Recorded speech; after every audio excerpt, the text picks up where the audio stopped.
Get ready with me in this beautiful black dress. సమ్మర్లో black వేసుకోవడం అంటే ఒక పెద్ద సాహసం అని చెప్పాలి. కానీ నేను ఆ సాహసం ఈవినింగ్ చేస్తున్నా. సో మీరందరూ ఎప్పుడు అంటుంటారు ఒకటి హెయిర్ స్టైల్ ఏంటక్క మార్చు అని. కానీ నేను పెద్ద హెయిర్ స్టైలిస్ట్ని కాదు కదండి. సమ్మర్లో ఫెయిర్ అండ్ లవ్లీ పౌడర్ వేసుకున్నా కూడా అంత బాగుండదు. సో అందుకే moisturizer and sunscreen apply చేసుకున్నా.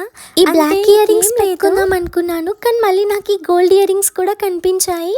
సో లాస్ట్కి గోల్డే చూస్ చేసుకున్నా. బ్లాక్ కన్నా కూడా గోల్డ్ బాగుంది. నాకు ఇయర్ రింగ్స్ గిఫ్ట్ చేసింది. నాకు ఇయర్ రింగ్స్ అంటే ఇష్టమని తనకి బాగా. ఇయర్ రింగ్స్ చూస్తుంటే నాకు ఇయర్ రింగ్స్ కనిపించాయి. మా మమ్మీ వాళ్ళు నా కోసం తీసుకొచ్చారు. నాకు పెద్ద ఇయర్ రింగ్స్ అంటే ఇష్టమని. కాకపోతే అవి నేను ఒక్కసారి కూడా యూజ్ చేయలేదు. లిప్స్టిక్ పెట్టుకోగానే ఇంకా ఫేస్లో గ్లో చేసి నేను ఐలైనర్ పెట్టుకోవడం చాలా వరకు తగ్గించేశాను. కానీ మా చెల్లి చెప్పింది, అక్క నువ్వు లైనర్ పెట్టుకుంటే చాలా బాగుంటావని. సో తన మాట మీద నేను ఐలైనర్ పెట్టుకున్నాను. గాలికి హెయిర్ వచ్చి కన్ను మీద పడింది అని కొంచెం చెంప దగ్గర అంటుకుంది. ఇలాంటివి జరిగినప్పుడు బీపీ హై రేంజ్కి వెళ్ళిపోతుంది కదా. నన్ను చాలా మంది ఒక క్వశ్చన్ అడుగుతారు, మీరు హైదరాబాద్లో ఉండి ఎందుకు ఇలా ట్రెడిషనల్గా ఉంటారని.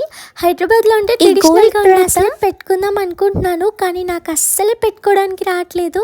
చాలా టైం వేస్ట్ అయిపోయింది ఇక్కడే. మా మమ్మీతో పడింది, ఏది కంప్లీట్ అవ్వదు. నా ఈ సింపుల్ లుక్ మీకు ఎలా అనిపించింది? అసలు మేకప్ ఏది యూజ్ చేయకపోయినా కూడా ఫేస్ చూసారా ఎంత గ్లోయిగా ఉందో. బాయ్.